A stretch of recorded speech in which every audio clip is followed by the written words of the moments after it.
Good afternoon and welcome to another edition of the Daily Fix. I am your usual host and presenter, Advocate Tulo Hoyane.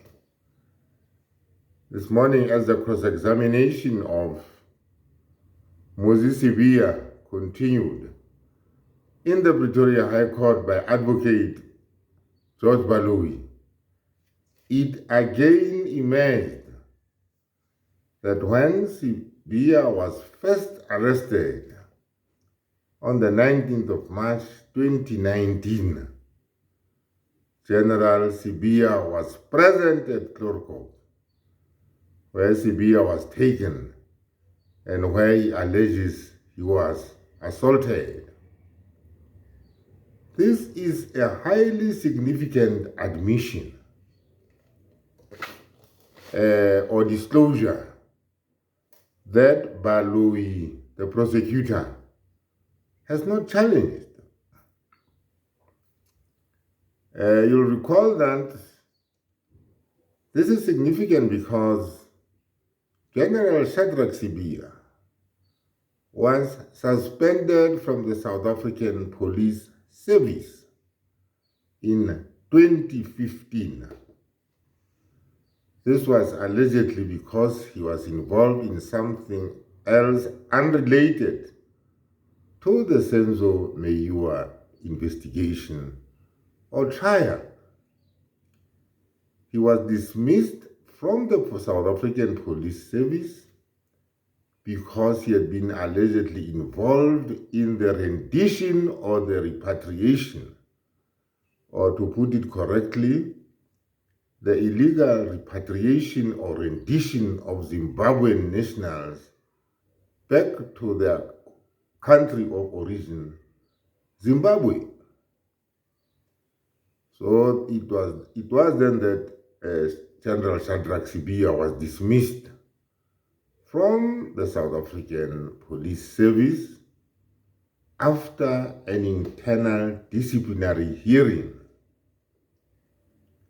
So this arrest of Muzi Sibiya comes something like 4 years after the dismissal of General Shadrack Sibiya from the South African Police Services. And that dismissal meant, therefore, that from that time in 2015 up to this period and beyond, when the police arrested Muzi Sibiya, General Shadrack Sibiya was not a member of the South African police. And for that matter, he cannot be referred to as a general, because that dismissal meant he also lost that status in the South African Police Service as a police officer and the rank. So this is another interesting, development. More especially because Prosecutor Baloyi is not denying this. He's not denying the presence. In fact, he is also confirming the 4 people who were there. I think it was Cibia, Leshabane, I think Buthelezi, and Maku. So it is this presence of Cibia, this illegal presence of Cibia in that illegal assault of Muzi Sibiya, happens at a time when Shadrack Sibiya is no longer a policeman. And the question that arises then is, in what capacity was he there? Because clearly, he had no business being part of an arresting team or interrogating team. And I have said already that this is significant because the prosecution is not disputing his presence there. In fact, George Baloyi, the prosecutor, is actually, agreeing with Muzi Sibiya and placing Shadrack Sibiya on the scene. So this is the role that Shadrack Sibiya has played, among others, throughout this investigation. Being part of an investigation even when he is no longer a member of the South African Police Service.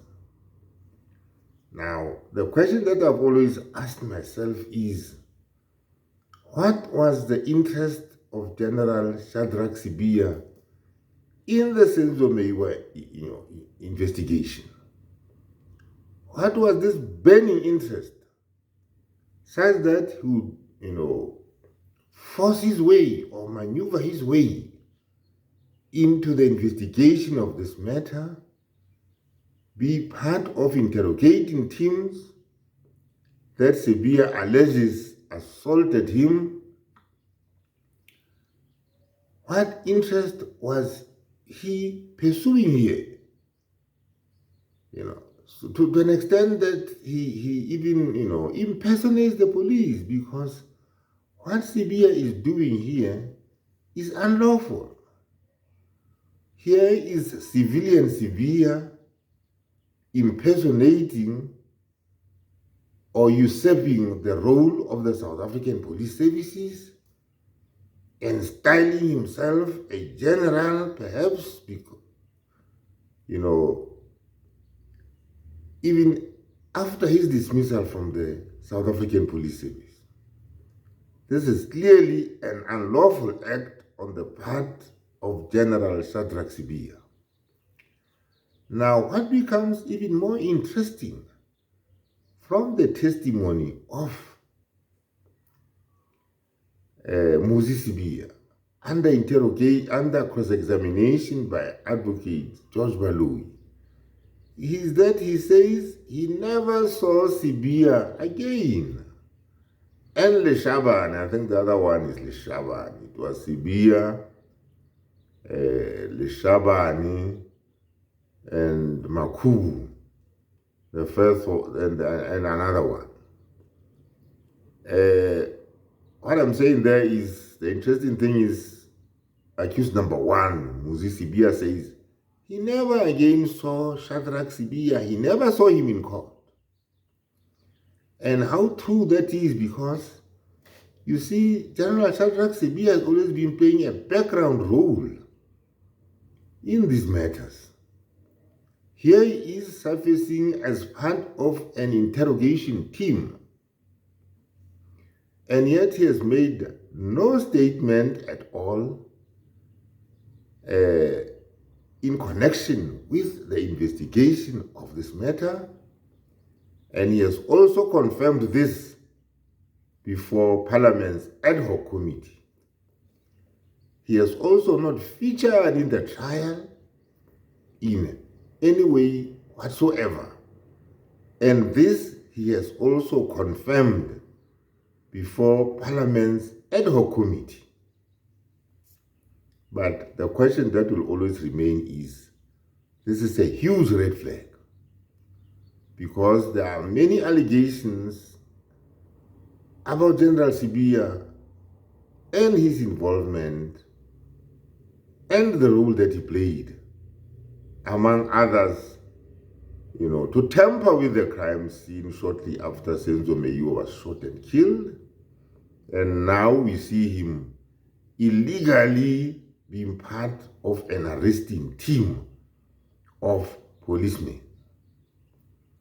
Let us wait and see how it all pans out this afternoon. This is what we have for you from the proceedings of this morning. Have a nice day, and see you in the next edition. Thank you very much.